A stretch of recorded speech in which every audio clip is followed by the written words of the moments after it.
I'm very happy to be here today.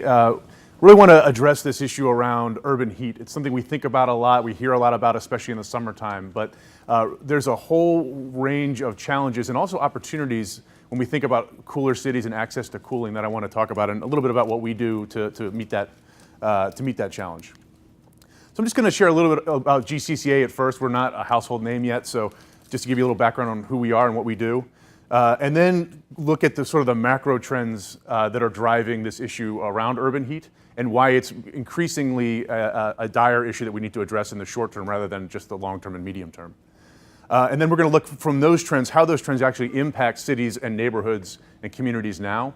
It's a broad spectrum of items we're going to talk about, and we'll do a couple deeper dives into a few key areas. And then as we look at some of the solution sets that are out there now, the technologies, the strategies, that sort of thing, both reflective infrastructure, green infrastructure, and so on, what are the opportunities of actually cooling our cities? What are we actually talking about in terms of not so much technical potential, but what can we actually achieve with good policy? And then finally, we'll do a roundup of what cities are doing globally. So some large cities, some small cities, some really tiny rural areas. Not a comprehensive list, but trying to give you a sense of what's happening out there, what different mechanisms they're using to actually effectuate a cooler future. Okay, so we're the Global Cool Cities Alliance. We're a nonprofit. We launched in 2011. We really grew out of the brain trust at the Lawrence Berkeley National Labs Heat Island Group. So Art Rosenfeld, Hashim Akbari, Ronan Levinson, these scientists that have been dedicated to understanding the impact of reflective surfaces in particular on building science and on the sort of urban climate and the global climate. And what their conclusion was back in 2010, 2011 was that the science was more settled than the implementation side was indicating. That we were pretty clear on where the science was taking us on this, the benefits of it, of doing cooler surfaces and cooler cities, but we weren't seeing the commensurate action at the city level. So that wasn't something the lab felt that they were positioned to do, so they launched our organization. And so we work with cities around the world, primarily through a partnership with C40, the C40 cities, or Cool Cities Network. And we help connect them on these issues, which range from health to water to the cool surfaces themselves, all manner of things, but also to the expert community that's out there. As I'm sure you guys understand, this is a multidisciplinary challenge that goes across a wide range of scientific disciplines. And so what we've tried to do is those pretty pink circles are the different disciplines there. But we try to gather them all together and provide them as a support network to cities as they're going through the process of understanding their urban heat challenge and adopting policies and programs to meet it. So this is just a quick map of where our cities are. I won't go into each of these, but it's about 25 to 30 cities that are, I would say, either regularly active or pretty regularly active in what we do. And that could be anything from webinars to resource development groups. We work with different cities on things like developing targets for heat, things like that. So it's a great group of cities that have been meeting now we've been up and running on this for about the last 6 years. Okay, so that's enough about us. I want to start now looking at sort of the macro trends. What are the broad trends that are driving this issue of urban heat and why we're hearing more and more about it? The first is, the Earth's surface temperature is heating up. This is from the Berkeley Earth Surface Initiative. And what it shows is we've had about 1.5 degrees of warming over the last 250 years. But we're also seeing a pretty dramatic acceleration of that warming on a global average basis. So this doesn't tell us enough of what we need to know about cities, but on a global average basis, we're getting hotter and we're getting hotter faster. And at the same time, we're also urbanizing at an increasingly rapid rate. I know I'm not telling you anything you don't already know, but just to sort of lay the foundation here, this is looking back at 2010, and what this shows is the size of the circle is the population in each country in 2010, and the color, purple being the most urbanized, blue being 50 to 75%, and so on down to very more rural oriented countries. And what we see is in 2010, about 1 in every 2 persons was living in a city or in an urban area, let's say. By 2050, we see dramatic growth. We see almost no countries left that are below 50% urbanized globally. And we think about that number, that we're going from about a 50% urbanization to about a 66% urbanization in the span of just a few decades. So the globe is heating up. We're moving into increasingly smaller and smaller pieces of that globe. And then the third piece is those pieces of the globe are already hotter than rural areas where people are coming from, and they're heating up at twice the rate of global average climate change. So we're putting more and more people into hotter and hotter places. This issue of heat, we often call it an urban heat island. That's a bit of a misnomer, but we'll stick with it for this. But basically, one of the four reasons why we have hotter cities are pretty obvious. I mean, when we tend to build our buildings with dark impermeable surfaces, our buildings and roads, that absorb solar energy and turn it into heat rather than reflecting it as light. We have less vegetation in in urban areas than we do in rural areas. We've got buildings that impede natural wind flows that would normally have blown the heat away from a particular area. We're building taller and taller buildings, that wind flow is getting impeded. And finally, cities are just hotbeds of, that's a terrible pun, but hotbeds of human activity. We run air conditioners, we drive cars, we do industrial processes, all of these generate heat, and that gets concentrated in our urban cores. One of the through lines that I wanted to include in this talk is the issue of equity and heat. These are two, you can't just have one slide on equity. It's not a separate issue. It really intertwines in everything that comes up with this issue. So rather than having one slide, I'm going to kind of intersperse it throughout. And even in issues around how we measure heat, we see the issues of equity come up.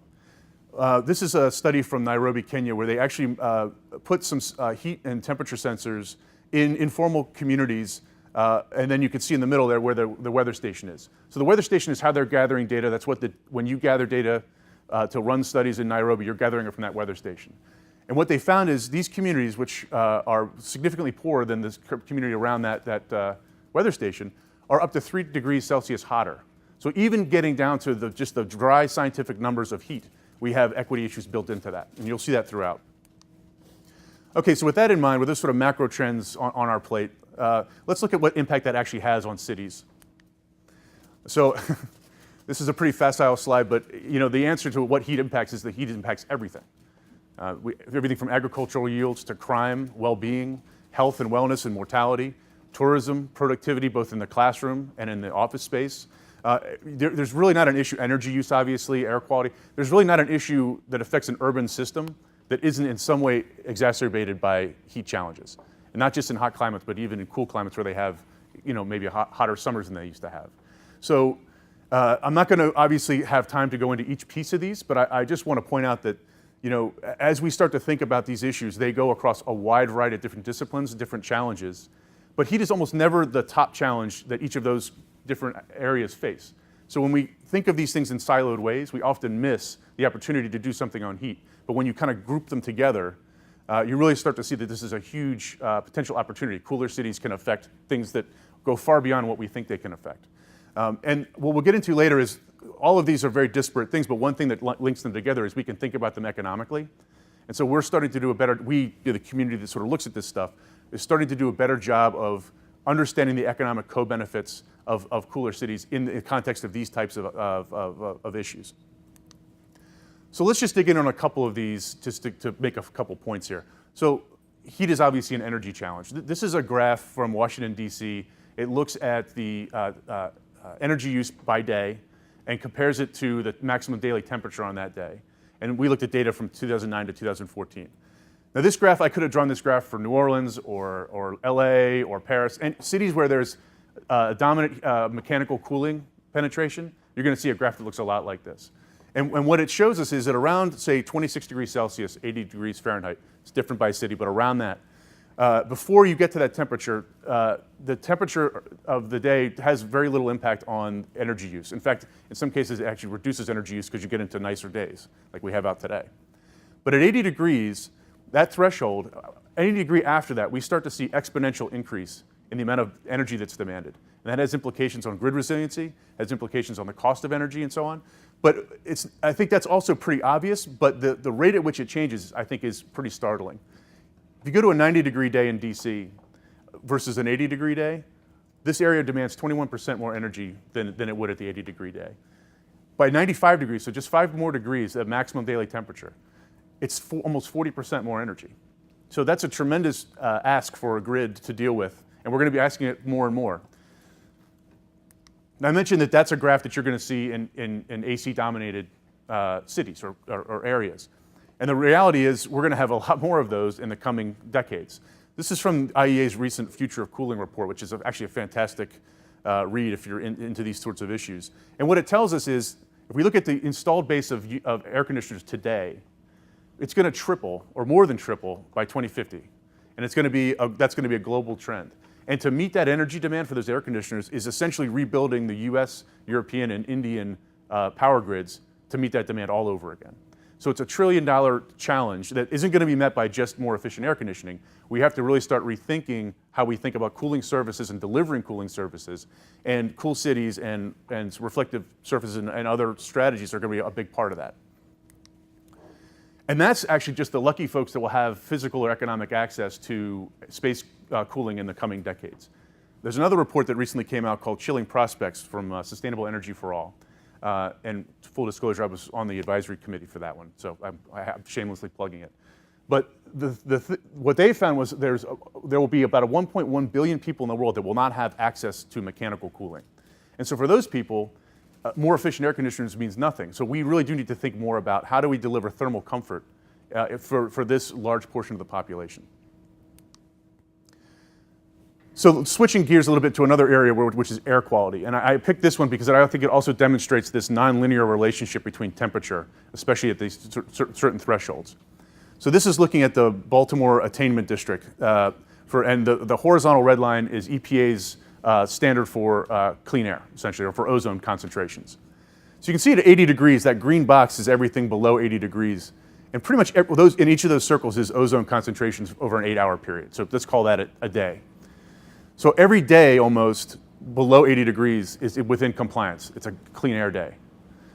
But in a short transition zone between 80 degrees and 90 degree days, we see that we completely flip, that almost every day is out of compliance with EPA requirements. So even a small change in temperature when you're above that threshold can deliver dramatic differences in air quality. And we actually have great graphs for this from a number of cities in the US. Actually, Climate Central's a great repository of this ozone data. This relationship holds true just about everywhere that we've looked at so far.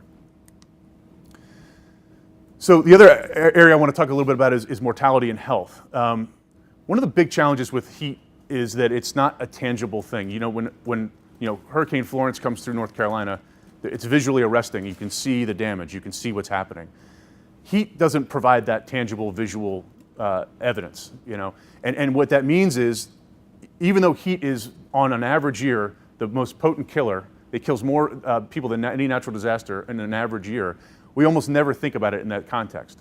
Currently, about 12,000 people a year die just from heat, and I'll get into why that's a gross understatement in a second. But the WHO indicates that even within the next 10 to 15 years, that number is going to jump to 92,000 per year if we don't do something about this issue. So cool cities now, in the context of promoting human life, becomes a much bigger issue. And that's going to get even higher as we get into the 2050, 2060 timeframe, where they're estimating 255,000 deaths per year. But death is just the sort of, I was going to say tip of the iceberg. That's, again, a terrible pun, but it's only the tip of this equation here. As you get into the direct impacts of heat stroke, heat stress, things like that, that's really only a small piece of what we're talking about here. Because what heat really does is it exacerbates existing conditions.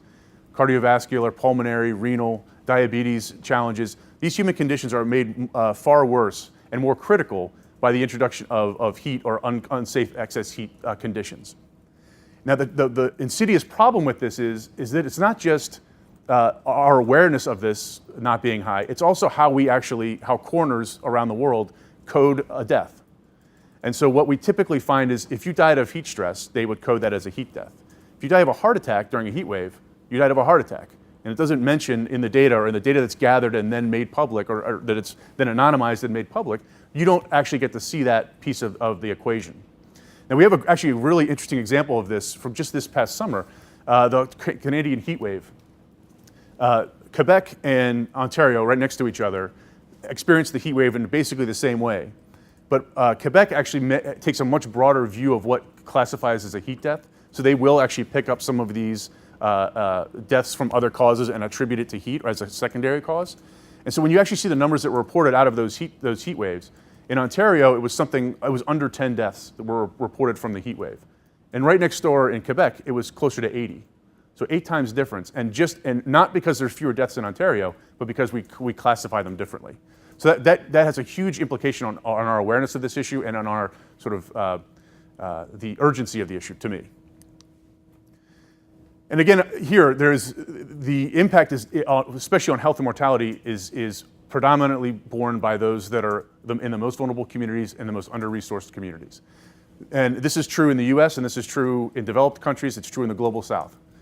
This is actually a graph from New York City. And what this shows is it takes emergency room visits, which is the pink bar, and then the darker pink bar is hospitalizations, and that occurred during heat events.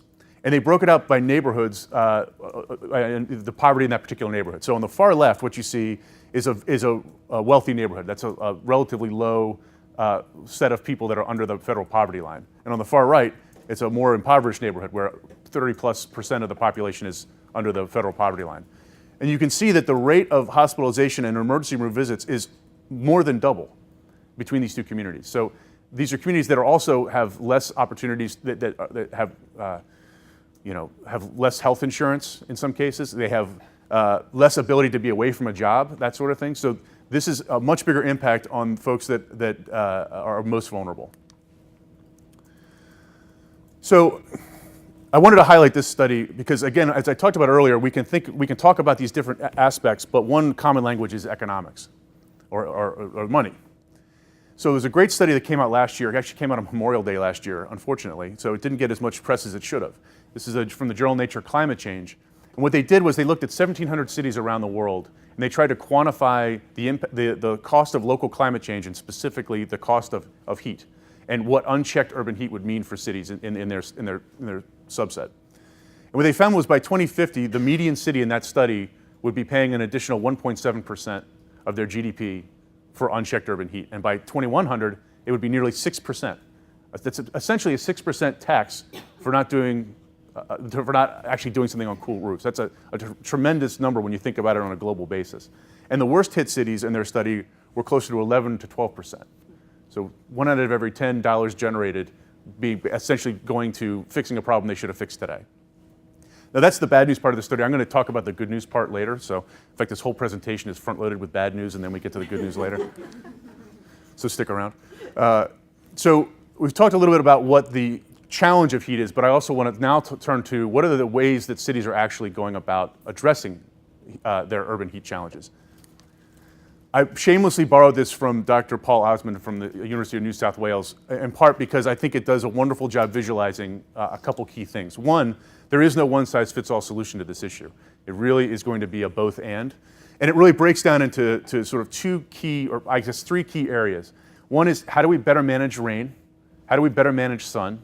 And how do we better think about planning our urban space?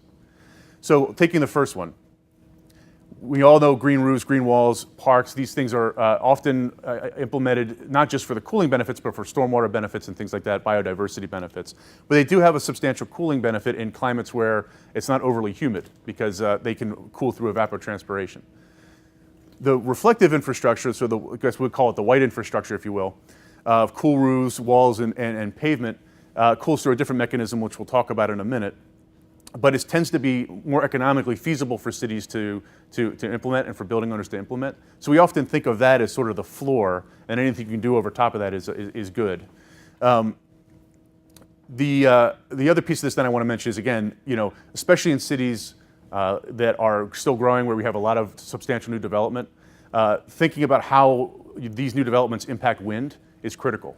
So you see cities that are like Tokyo or Singapore that are actually doing detailed wind studies to better understand how to orient buildings, how to orient streets to minimize the reduction in wind, or to actually target it towards areas that are currently hot. So that's a very important piece of this. And also just the general sort of passive design and movement is critical for thermal comfort as well. So making sure the buildings are not heating up in the first place is one thing, but also orienting the rooms within a building such that you're minimizing the human interaction with the hot parts of the building. So these are all a part of this. So it's a sort of a potpourri of different things we can do. But the other piece of this that I think is really important is saying that it's, we have to do all this stuff is not just a sort of a kumbaya kind of thing.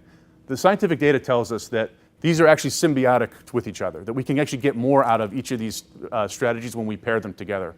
Now I want to give you 2 examples of that. So first on the cool paving side. We know that cool paving reduces urban heat islands. We know that from good studies, both and field work and also modeling. But what it also can do in certain aspects is it can increase the thermal load on pedestrians. So even if the air is cooler, the pedestrian is actually less comfortable because they're actually getting radiated energy in addition to the direct radiation. So one way that we've seen cities address that is when on big boulevards where that's a challenge, they'll add shade trees or shade structures. So pairing those two together actually generates the most comfortable thermal environment for the pedestrian while also delivering urban cooling benefits that you wouldn't have gotten separately if you did them separately.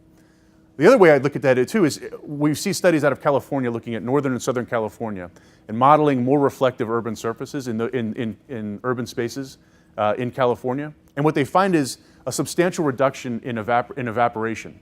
So it's essentially leaving more water on the ground and available for additional green infrastructure installations. So it's on the order of about 20%. It's different between northern and southern California, but about 20% more water, or less water rather, is evaporated, therefore allowing additional trees, more green roofs, and that sort of thing. And especially in a climate like California where you have substantial water challenges, that could be a huge benefit that you wouldn't get if you didn't have a pairing. So talking about them integrated, I'm now going to switch to a slide where I don't talk about anything but reflectivity. Just to give you, I think most people have a pretty good understanding of how this works. It's an ancient concept. But basically, when we lighten our surfaces, we change the amount of solar energy that is absorbed by the surface. So when solar energy hits the surface, it has two things it will do. It will either reflect as light, and that light most of it will leave the atmosphere. Some will be caught in the upper atmosphere, but most leaves. Or it will be absorbed as heat. And that heat will either transmit into the building, depending on how much insulation that building has, or it will heat the surface of the roof and the air around that, and that will then heat the atmosphere, the near urban atmosphere, and around in the community, the air in the community. The lighter the surface, the more percentage of that solar energy is reflected as light, therefore providing that cooling benefit. This very busy slide I've included, I'm not going to go through each piece of this, but I want to highlight a couple things here. These are cool roofs. So applying that theory of reflectivity to roof materials. And I want to point out two things on this slide. First, there are a lot of different cool roofs already on the marketplace today. This is not, we don't require a step change in technology to deliver cool cities. Almost every type of roof, residential, commercial, industrial roof that's available today, there's already an existing reflective product on the market, and in some cases it outperforms what we'll call the traditional roof product. The only one I can think of that doesn't have a good reflective option is a thatched roof. And so the other thing I want to point out on this slide, and this is actually available in our toolkit if you want to dig into it more, these roofs aren't all white. Okay, so we don't have to, it doesn't necessarily have to be a white roof to be a cool roof. You can see that there are cool tile options. We also have cool colors. So you can actually have a black or a green or a red that is in the visible spectrum that color, but reflects more of the near infrared or the UV spectrum, such that than a traditional pigment of those colors. So you could have, a black, mini and a black mini, and they could be 30% difference in reflectivity, which has implications on, AC load and everything, and fuel efficiency and so on. So there are a lot of options here that aren't necessarily just blindingly white roofs. But that's just roofs. We also need to think about pavement, because if you take an eagle's eye view of a city, a third of it is going to be paved in some way. And that's mostly streets and parking lots and also sidewalks. And predominantly that's going to be asphalt and dark in most of our cities. Even if underneath the streets is concrete, the top layer is almost always asphalt. And what we find is that if we lighten that surface, so the numbers on the top are solar reflected. So essentially, a 0.06 means that 6% of the solar energy hitting that is being reflected and the rest is being absorbed. As we increase that, and we don't have to get to a blinding white on a pavement. We can even just get to a fresh color, like a fresh concrete, if you will, like you see on bus stop pads, for example. Just getting to that, you can significantly reduce the surface temperature of the pavement. It's essentially about 7 degrees Fahrenheit per 10% increase in reflectivity. And we can also reduce air temperature, and that's about 1.6 degrees Fahrenheit per 10% reflectivity. So even a small shift from dark asphalt to that 0.32 in the middle, which is basically what a fresh concrete looks like, you're talking about a substantial opportunity to reduce both air and surface temperatures. And there's all kinds of durability benefits that come from that, lighting and energy benefits that come from that, that I won't talk about here, but we can get into in discussion if you'd like. Of course, pavement can also be permeable, which helps with stormwater management as well and provides some evaporative cooling. I'd be remiss if I didn't include trees. We've been working with the Nature Conservancy to do a better job of talking about these issues in an integrated way. Trees provide a lot of the same benefits, and I would just say trees as a catch-all for vegetated infrastructure, provide a lot of the same benefits that we see from the stuff I've already talked about, but we also get additional air quality benefits from filtering, biodiversity. There's certainly amenity value to trees that you don't have from some of these other solutions. So want to make sure that's included as well. Okay, so we've talked a little bit about the sort of strategies that are out there, the technologies that are out there, but if we actually went out and did this stuff, what are the opportunities, what can we actually hope to achieve in terms of cooling? So the next slide I'm going to show after this one gets into a lot of the research that's out there. And a lot of that research is based on sophisticated urban climatology, urban climate modeling, and so on. But I didn't want to start with that. I wanted to start with an actual real-world example of this, which is actually pretty rare to get. This is a map image of a region of southern Spain called Almeria, which has a tradition of every year they whitewash their greenhouses to help reduce the temperature inside the greenhouse during the summer.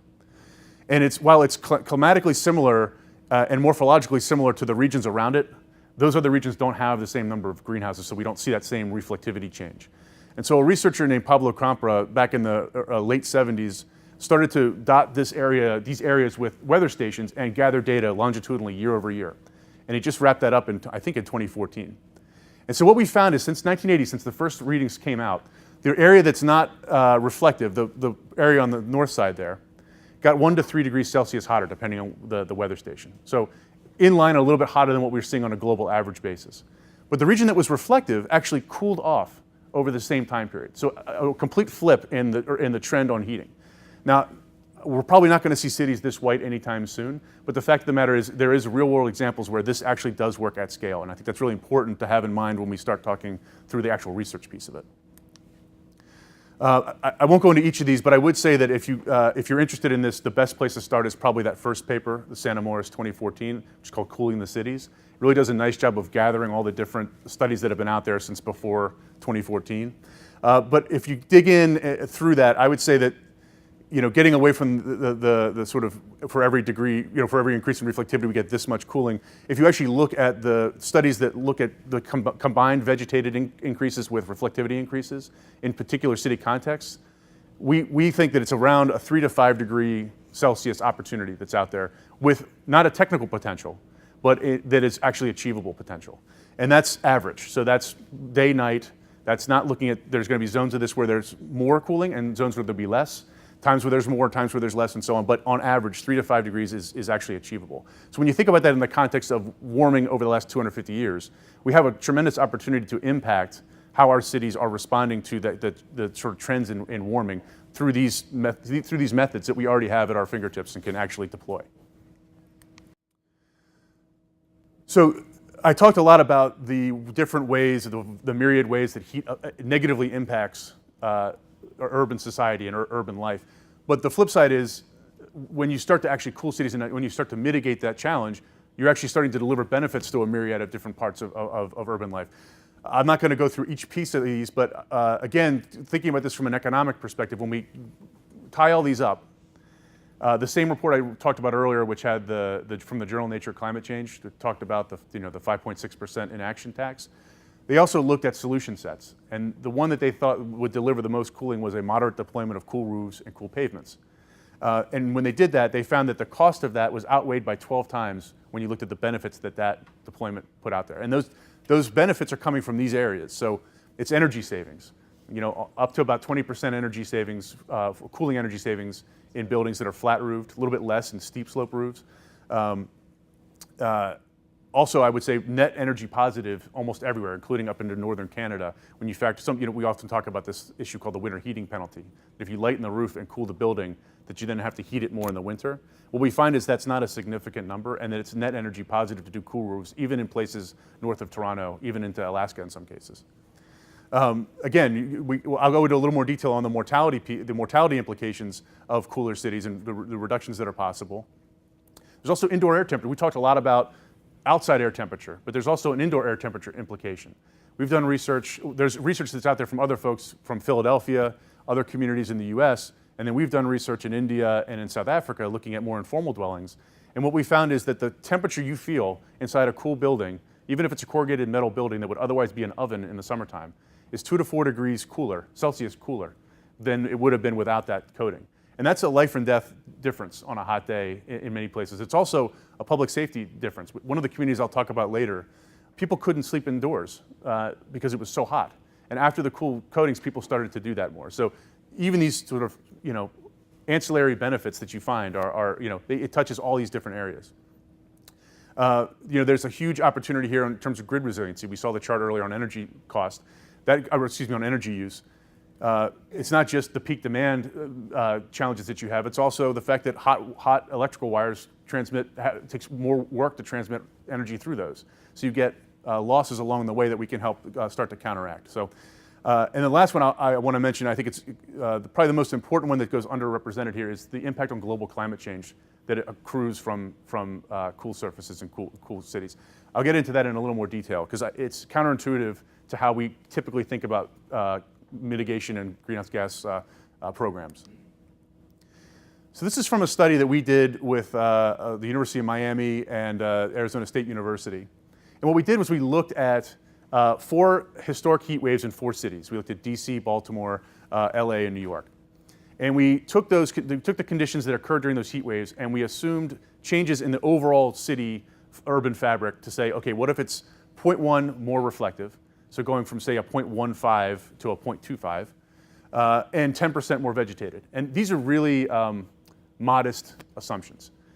You're not going to find many city plans that have a 10% increase in trees as their target. They're usually much higher than that.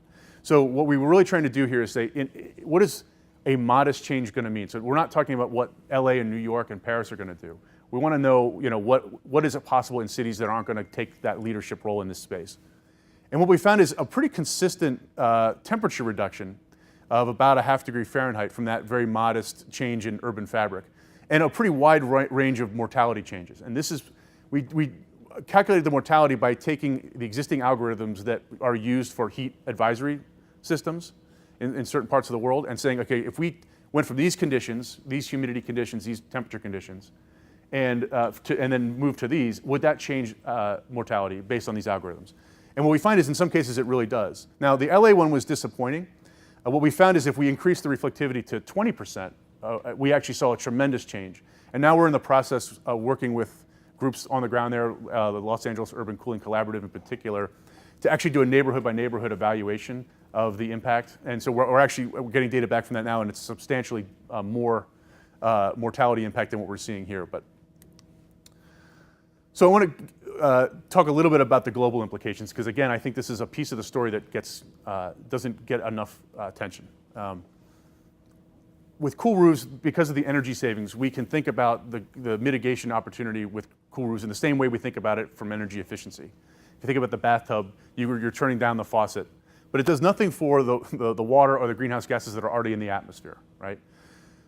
The issue with cool roofs is that when you take a surface that's dark and make it light, you're creating a cooling effect that you can make equivalent, and there's a number of peer-reviewed papers that have done this, to make an equivalence to the warming effect of a unit of greenhouse gases that are already in the atmosphere. And you can think about that as a cancellation. So it doesn't take the greenhouse gases out of the atmosphere, but it takes away its negative impact. And if we do that at scale, and when I say that, I mean cool roofs, cool pavements at scale, we're talking about negating the impact of 500 coal power plants worth of greenhouse gases on a one-time basis. If we stretch that, if we think of that sort of stretched out over the life of an average roof of 20 years, that's about a half ton per 100 square meters of lightened surface. The other way to think about this is in terms of cars. This is essentially taking the emissions of half the world's cars off the road for 20 years.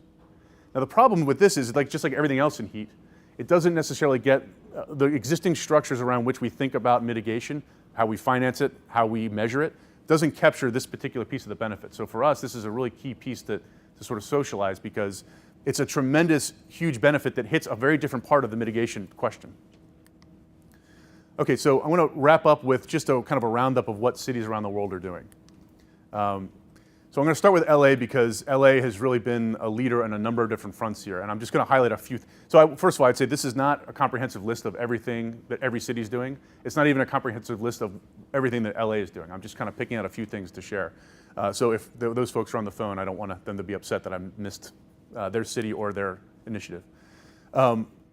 First, LA has been a leader in regulating cool cities, and that means vegetated space and green area ratios. It also means not just commercial flat roofs required to be white. They also have a requirement for all new residential roofs, not just on new structures, but new roofs that are put on, have to be reflective now. And they've got rebates around that to help reduce the burden on residential. We're actually seeing tremendous market movement now from industry to meet that demand. That's brought the price point down of a cool shingle from something like 50% premium, and now it's down closer to 15% premium. So then that's just one urban area that's been able to help generate that market shift. They've also really led the way on, in the US anyway, on cool pavement pilots. Really trying to get out there and do not just one street, but a number of streets in every district going to a cool pavement and measuring that over time. And that data has been very helpful to other cities in our network and elsewhere. They're now embarking on a unique look at the integrated impact of green and white infrastructure around their transit stops. So, and this is in addition to some of the health work that's also happening. So it's a city that has really invested heavily in understanding at a research level, at a sort of scientific level, how this can work and sharing that more broadly. The other thing I'd point out here is they're one of only 2 cities in the world now that has a heat target. So they've actually set a heat target for themselves in their last, in their plan, the LA's sustainability plan. And it's essentially, they know they can't change the overall temperature, so it's a target based on the difference between urban and rural temperatures. So by 2025, they want to have a 1.7 degree reduction in the difference between urban temperatures and rural temperatures. And by 2035, it's 3 degrees. So this is one of the first cities in the world that's done this. Could it be done differently? Could it be done better? Of course, but this is actually a huge step forward for this issue, and I'll get into why that is in a minute. So switching to Paris, Paris has also been a leader. I could probably spend an hour and a half just talking about what Paris has done, but I want to focus on one key thing that I think has been really interesting with them. And that is that they don't talk about heat islands anymore. They talk about cool islands. So their targets are set around making sure every Parisian is within 7-minute walk of a cool island. And that's an air-conditioned municipal building, a museum, a library, a park, a water feature, that sort of thing. And they've paired that with a mobile app called Extrema, which was developed by the National Observatory of Athens, which takes every 5 minutes, it takes a satellite picture of Paris, converts it into air temperature, and allows people to see where if they're entering a heat-vulnerable area, and how they can get to a cooling zone, with the closest cooling zone from there. And in addition to that, it also sort of jumpstarts the sort of social safety net, because people that are signed up to that program can have alerts go out to their family and friends when they've entered into or they are part of a high heat vulnerability area. So it really starts to get that notion of, okay, I need to call grandma, or I need to call somebody to make sure they're okay. It actually prompts them to do that, which is a huge benefit for reducing health and mortality issues. I'm going to go through each piece of this slide, and it's going to take about an hour. Just kidding. So this is looking at Washington, D.C., and again, we could focus on a number of different issues here, but I want to focus specifically on their procurement policies. D.C. looked at the breadth of their sustainability sort of goals around solar energy, around urban heat mitigation, around stormwater management, and they said, well, how do we do a better job, how do we do a smarter job of employing the 11 million square feet of city roofs towards those goals? And so they went through a process to evaluate the health of the roofs and the buildings and set up a capital plan for replacing those with the best possible solution that would start to meet those goals. So that might be a white roof, it might be a green roof, it might be solar PV with white or green. And so they're now on this track. They've been on this for about 4 years now of systematically replacing their old roofs with much smarter choices. In addition with that, there was an underlying that was a cost-benefit analysis that was done, looking at as best they could, the broader set of co-benefits beyond just meeting some of these targets. And what they found was hundreds of millions of dollars of economic opportunity just for the city, just in changing municipal roofs. That accrues through better air quality, better health, that sort of thing. But about 75% of that benefit was completely invisible to the people making the decisions. So it really galvanized some thinking in this city around how do we use policy to either transfer those benefits to the people making those decisions or raise the priority around requiring some of these things because it's that important from a societal point of view. Tokyo, again, another one that I feel bad just talking about their cool pavements, but not just the number of cool pavements. I think Tokyo has the largest installed base of cool pavements currently, but also the wide variety of different options that are out there. They've done both on concrete, on asphalt, on watering their pavement with gray water, porous pavements, and so on. They're currently working on a 26-mile uninterrupted stretch of cool pavement and shade structures for the 2020 marathon route that'll be in Tokyo, in the Tokyo municipal area. Ahmedabad. Ahmedabad's not a city we currently work with very closely, but NRDC has done tremendous work with the city there.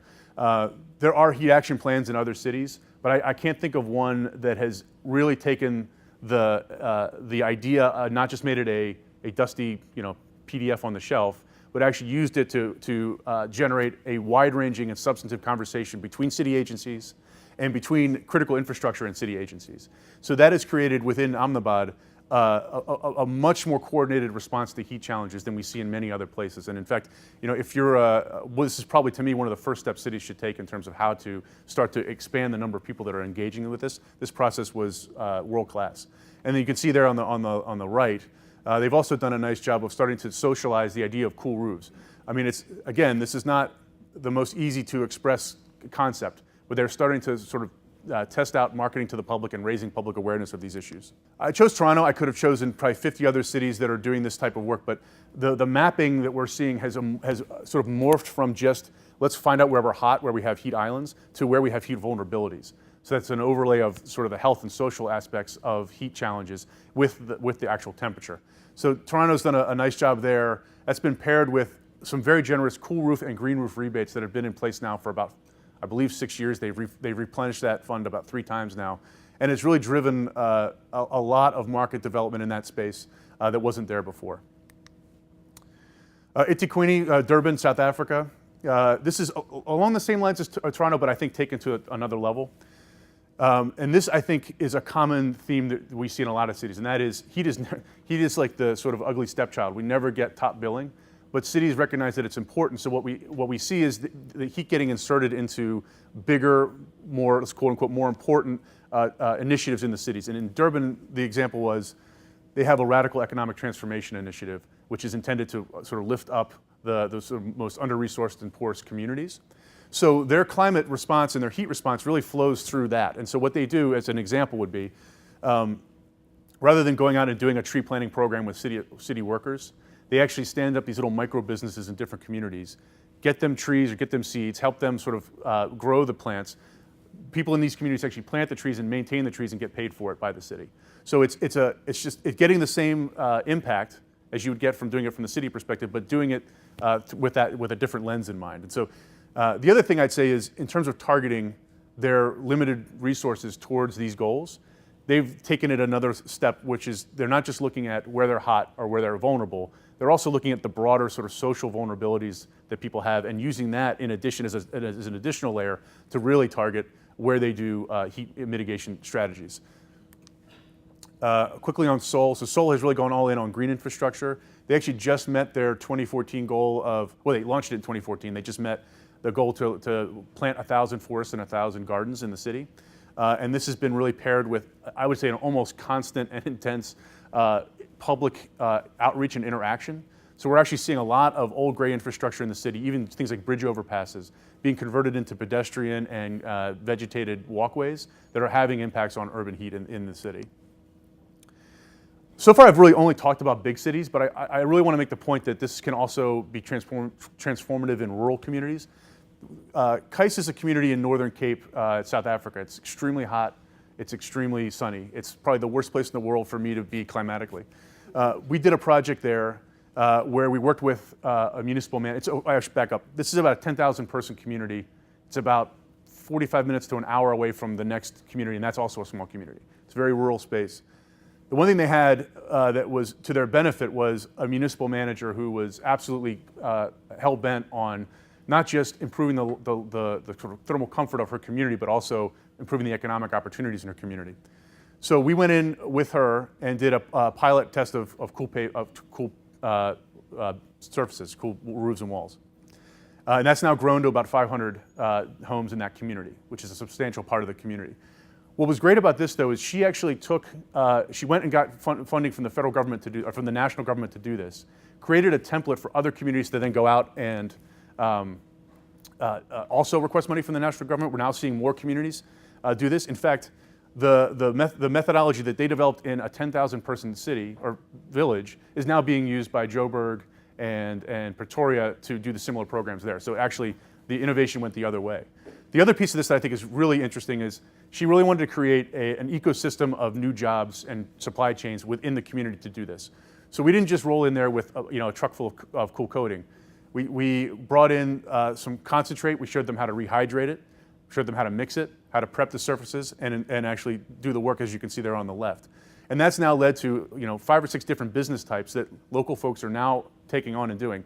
We had nothing to do with that 500 house pilot. That's actually been done by local business going out and getting it done. So just a real, to me, we talk a lot about jobs and green jobs. This is, I think, a great example of how that can work around this issue of heat. I'll just briefly mention Louisville, mid-sized American city. The thing that really stands out for me here is their mapping project didn't just look where they were hot. They also looked at the potential of cool surfaces and green surfaces at a half-kilometer resolution. And now they've targeted their rebate program specifically to those communities where they could get the best bang for their buck, where they're also, where they overlap with under-resourced communities. So it's taking a very small pot of money, about $100,000, and trying to, wring every last effective cent out of it.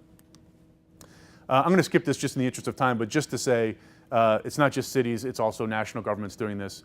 Mexico did a process where they went from essentially having no cool market in the country to having a voluntary standard that's now almost a requirement in the span of about 5 years. And it was really the result of a very close partnership between government, industry, and the technical resources in country.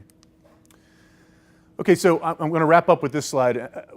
And I guess we're wrapping up a bit on a gray lining to a silver cloud, I guess. And that is one thing that these opportunities that I've presented all have in common is that they tend to be opportunistic.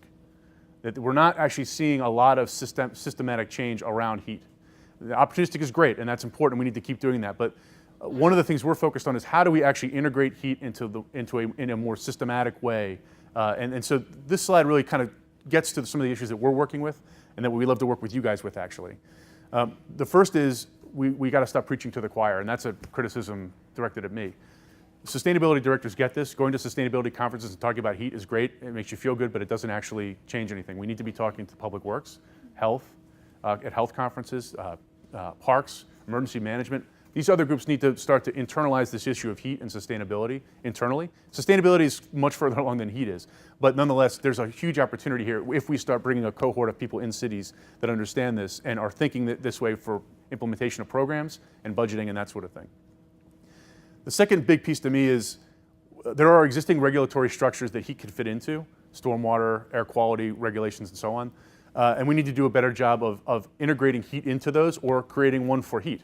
That's both for the regulatory side, that's also driving a lot of the financing in this space, is kind of hitching our wagons there, and that's not currently happening enough.